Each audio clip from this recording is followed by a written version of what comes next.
এই মিমটি দেখুন, বিনা পয়সায় স্টার্টআপ আইডিয়া। প্রথম, একজন প্রতিষ্ঠিত পয়সাওয়ালা পুরুষকে বিয়ে করুন। দ্বিতীয়, তারপর তার সাথে একটি বাচ্চার জন্ম দিন। তৃতীয়, এরপর তাকে ডিভোর্স দিয়ে তার থেকে অ্যালিমনি আদায় করুন। ঠিক এইরকমই ঘটেছিল ক্রিকেটার শিখর ধাওয়ানের বেলাতেও। তিনি একটি পোস্ট করেন সোশ্যাল মিডিয়ায়। সেখানে তিনি জানান প্রায় 4-5 মাস তার সন্তানের সাথে তাকে দেখা করতে দেওয়া হয় না। এছাড়া হার্দিক পান্ডিয়া আর নাতাশা স্ট্যানকোভিকের যদি ডিভোর্স হয়ে যায়, তাহলে শোনা যাচ্ছে হার্দিক পান্ডিয়ার টোটাল সম্পত্তির 70% প্রপার্টি চলে যাবে নাতাশার কাছে। আজ হার্দিক পান্ডিয়ার নেটওয়ার্থ 93 ক্রোর, সেখান থেকে 70% মানে 65 ক্রোর নেটওয়ার্থ চলে যাবে নাতাশার কাছে। ঋত্বিক রোশন আর সুজেন খানের ডিভোর্সের সময় সুজেন 380 কোটি টাকা অ্যালিমনি পায়। আমির খান আর রিনার ডিভোর্স হয় 2002 সালে। সেই সময় আমির খান 50 কোটি টাকা অ্যালিমনি দেয়। এরপর ফারহান খান তার ওয়াইফ অধুনাকে মুম্বাইয়ের ব্যান্ডস্ট্যান্ডের বিপাশনা নামে 10,000 স্কোয়ার ফিট একটি বাংলো দিয়ে দেয়। তাহলে সব বলিউড সেলিব্রিটিদের ডিভোর্সে এত পয়সা অ্যালিমনি দেয় কেন? ও, 1 মিনিট, শুধুমাত্র বলিউড সেলিব্রিটি নয়, ইন্ডাস্ট্রিয়ালিস্ট, বিজনেসম্যানও এর শিকার হয়েছেন।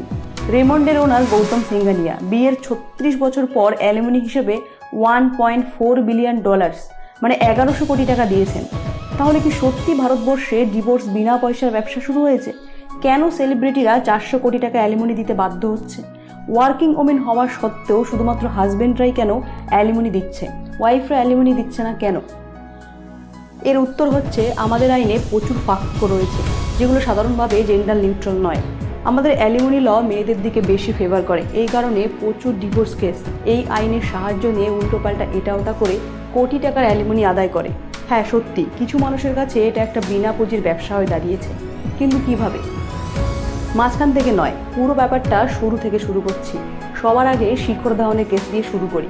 শিখর ধাওয়ান তার 8 বছরের বিবাহিত জীবনে 1 বছর ওনারা একসাথে ছিলেন না।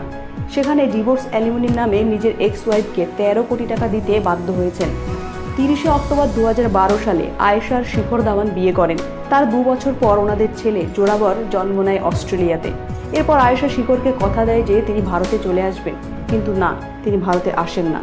এরই মধ্যে 2021 সালে আয়েশা সোশ্যাল মিডিয়াতে একটি পোস্ট করে, যেখানে সে ডিভোর্সের কথা সবাইকে জানায়। তখন অস্ট্রেলিয়াতে 3টে প্রপার্টি আর 13 কোটি টাকা চায় আয়েশা অ্যালিমনিতে। না, শুধুমাত্র এটুকু না, আরও অনেক দূর গেছে আয়েশা। বিসিসিআই থেকে শুরু করে ইন্ডিয়ান টপ অথরিটি, এমনকি শিখর ধাওয়ানের বন্ধুদের কাছেও মেল করে আয়েশা। আয়েশা জানান তার এক্স হাজবেন্ডের মেয়ের বয়ফ্রেন্ডের কাছ থেকে টাকা চেয়ে তিনি সংসার চালাচ্ছেন, কারণ শিখর তাকে 1 টাকাও দেয় না। এমন অভিযোগ করার পর শিখর ধাওয়ান প্রতি মাসে 8.5 লক্ষ টাকা করে পাঠাতে থাকেন। আর এই 8.5 লক্ষ টাকা ছাড়াও জোরাবর আয়েশার 2 মেয়ে, ইন্টারন্যাশনাল ট্রিপ এবং তার কুকুরদের ট্রেনিং খরচও শিখর চালাতে থাকেন। আপনি ভাবুন, বিয়ের 1 বছর ওনারা একসাথে ছিলেন না। আয়েশা নিজের এক্স হাজবেন্ডের কাছ থেকে মেয়েদের খরচ চালানোর জন্য অ্যালিমনি নিয়েছেন। তার উপর আয়েশা নিজে একজন ইন্টারন্যাশনাল কিক বক্সার, নিজেরও ভালো আর্নিং থাকা সত্ত্বেও শিখরের কাছ থেকে তিনি 8.5 লক্ষ টাকা করে নিতেন। এরপরও অস্ট্রেলিয়ায় শিখরের প্রপার্টি 99% স্টেক প্লাস 13 কোটি টাকা অ্যালিমনি চাওয়াটা কতটা যুক্তিসঙ্গত হতে পারে? এত কিছু হওয়ার পরেও শিখর অ্যালিমনি পে করতে রাজি হয়। তবুও শিখরকে তার ছেলের সাথে দেখা করতে দেওয়া হয় না। এত যন্ত্রণা সহ্য করার পর শিখর 2023 সালে দিল্লি ফ্যামিলি কোর্টে ক্রস কেস ফাইল করে আয়েশার বিরুদ্ধে। আর তখন বোঝা যায় আয়েশা আমাদের দেশের আইনের ফাঁকফোকর ব্যবহার করে, যা শিখর ধাওয়ানের জন্য মারাত্মক কষ্টদায়ক ছিল। কোর্টে এই মামলা যাওয়ার পর কোর্ট অ্যাকসেপ্ট করে যে শিখরকে মেন্টালি টর্চার করা হয়েছে। কোর্ট আয়েশাকে অ্যালিমনি দেওয়ার পর আর 1 টাকাও দিতে বারণ করে। কোর্ট তার সাথে সাথে ছেলে জোরাবরের সাথে দেখা করানোর অর্ডারও দেয়। কিন্তু এরপরও আয়েশা জোরাবরের সাথে শিখরের দেখা করতে দেয় না, কারণ জোরাবর অস্ট্রেলিয়াতে জন্ম নিয়েছে, তাই ভারতীয় আইন তার উপর লাগু হয় না। এবার দেখুন আয়েশা কি চালাকির সাথে আমাদের আইনের হিন্দু অ্যাডপ্টেশন অ্যান্ড মেইনটেন্স অ্যাক্টের সেকশন 18 খুব ভালোভাবে অপব্যবহার করেছে। এই আইনে পরিষ্কার লেখা রয়েছে, একজন হাজবেন্ড তার বউয়ের সাথে থাকুক আর না থাকুক, ওয়াইফের খরচ তাকে চালাতেই হবে। আর আয়েশা এই আইন ব্যবহার করে খুব সহজেই শিখরের কাছ থেকে প্রতি মাসে 8.5 লক্ষ টাকা করে নিত। এছাড়া অনেক মহিলারা ডোমেস্টিক ভায়োলেন্সের উপর কেস করেও পয়সা আদায় করার চেষ্টা করে, যেমনটা ক্রিকেটার মোহাম্মদ শামির বেলাতেও হয়েছিল। মোহাম্মদ শামির ওয়াইফ হাসিন জাহান 2018 সালে মোহাম্মদ শামি আর তার পরিবারের বিরুদ্ধে ডোমেস্টিক ভায়োলেন্সের কেস ফাইল করে আর মাসে 10 লক্ষ টাকা অ্যালিমনি চায়। শুধু এটুকুই না, এরপর মোহাম্মদ শামির বিরুদ্ধে অ্যাডাল্টারি, অ্যাফেয়ার্স, ম্যাচ ফিক্সিংয়ের মতো গুরুতর আরোপ লাগায়। যার জন্য একটা সিরিজ খেলতে ইউএস যাওয়ার সময় মোহাম্মদ শামির ভিসা ক্যান্সেল হয়ে যায়। 6 বছর পর 2024 সালে মানে বছর মোহাম্মদ শামি জাস্টিস পায়।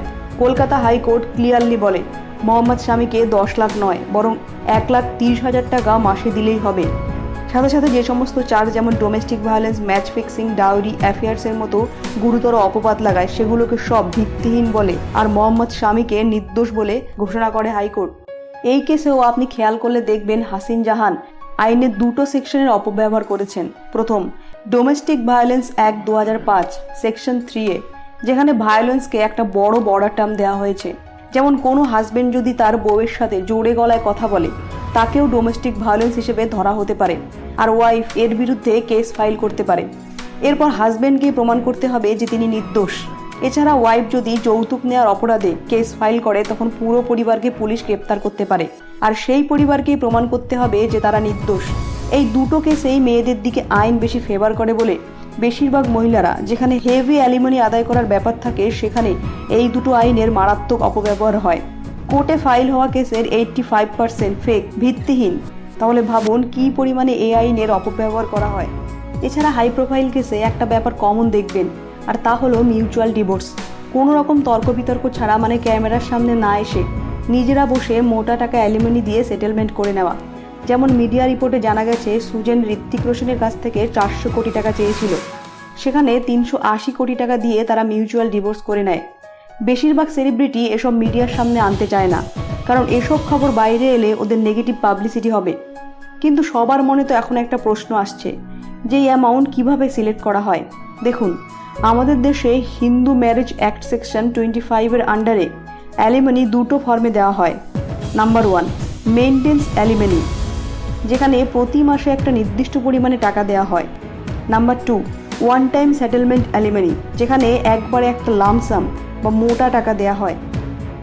এখানে একটা বিষয় দেখার মতো যে সেকশন 25 পরিষ্কারভাবে মেনশন করা আছে পুরুষ বা মহিলা দুজনেই অ্যালিমনি পাওয়ার জন্য যোগ্য হতে পারে। হ্যাঁ, আপনি ঠিক শুনেছেন, ডিভোর্সে হাজব্যান্ডও অ্যালিমনি পেতে পারেন যদি তিনি নিজে আয় করার জন্য সক্ষম না হন বা কোনো না কোনো কারণে সে সক্ষমতা না থাকে। 2014 সালে মহারাষ্ট্রে একজন মহিলা ক্রুয়েলটির কারণ দেখিয়ে হাজব্যান্ডের কাছ থেকে ডিভোর্স নিয়ে নেয়। তার 2 বছর পর হাজব্যান্ড মাসে 15,000 টাকা অ্যালিমনি ডিমান্ড করে আর বোম্বে হাইকোর্ট ওয়াইফকে নির্দেশ দেয় যত সময় ফাইনাল অর্ডার ইস্যু না হচ্ছে ততদিন তিনি হাজব্যান্ডকে প্রতি মাসে 3,000 টাকা করে অ্যালিমনি দেবেন, কারণ হাজব্যান্ডের কাছে কোনো ইনকাম সোর্স নেই। আমাদের দেশে ওয়ার্কিং ওমেন কম থাকায় এমন কেস খুব একটা দেখা যায় না। এছাড়া যেখানে লিগালি হাজব্যান্ড অ্যালিমনি ডিজার্ভ করে, হিন্দু ম্যারেজ অ্যাক্টের আন্ডারে বা ইন্ডিয়ার যে কোনো ল হোক না কেন, কোথাও এটা উল্লেখ করা নেই যে কে কাকে কত টাকা অ্যালিমনি দেবে। অ্যালিমনি এক একটা কেসের জন্য এক এক রকম। তবে একজন আরেকজনকে কত অ্যালিমনি দেবে সুপ্রিম কোর্ট তার একটা স্ট্যান্ডার্ড সেট করেছে। প্রথম, অ্যালিমনি যদি প্রতি মাসে দেওয়া হয় তাহলে হাজব্যান্ড অর ওয়াইফ তার আয়ের মিনিমাম 25% দিতে বাধ্য থাকবে। দ্বিতীয়, একবারে বেশি টাকা দিলে তার নির্দিষ্ট কোনো ফিক্সড অ্যামাউন্ট বলা নেই, তবে সাধারণত আয়ের নেট ইনকাম তার 1/3 বা 1/5 পর্যন্ত দিতে হয়, সাথে ফিনান্সিয়াল অ্যাসেটস যেমন প্রপার্টি, জুয়েলারি ইত্যাদি। সুপ্রিম কোর্টের স্ট্যান্ডার্ড ছাড়াও কিছু ফ্যাক্টর আছে যার উপর ডিপেন্ড করে জাজেস অ্যামাউন্ট ঠিক করে থাকেন। এর নানা রকম ভ্যারিয়েবল থাকে, তার মধ্যে প্রথম, বয়স, শিক্ষাগত যোগ্যতা, শারীরিক সুস্থতা। দ্বিতীয়, যে অ্যালিমনি দেবে তার কি কি দায়িত্ব রয়েছে। তৃতীয়, কতদিন বিয়ের বয়স। চতুর্থ, চাইল্ড সাপোর্ট। বেশিরভাগ সময় এইসব ফ্যাক্টরগুলোই অ্যালিমনি অ্যামাউন্ট সেট করার সময় খেয়াল রাখা হয় যাতে কারোর সঙ্গে আনফেয়ার আর ইনজাস্টিস না হয়। কিন্তু দুর্ভাগ্যবশত সব কেসে তা হয় না। ধনী লোকের বেলায় আমরা দেখেছি যে কিভাবে এইসব আইনের ভুল ব্যবহার করা হয়, সেখানে সাধারণ মানুষের বেলায় এই আইনের অপব্যবহার আরও বেশি দেখা যায়। মহারাষ্ট্রে একটা কেস এমন ছিল যেখানে হাজবেন্ডের কিডনি ফেল হওয়ার জন্য তিনি বউকে 3 মাস অ্যালিমেন্ট দিতে পারেননি।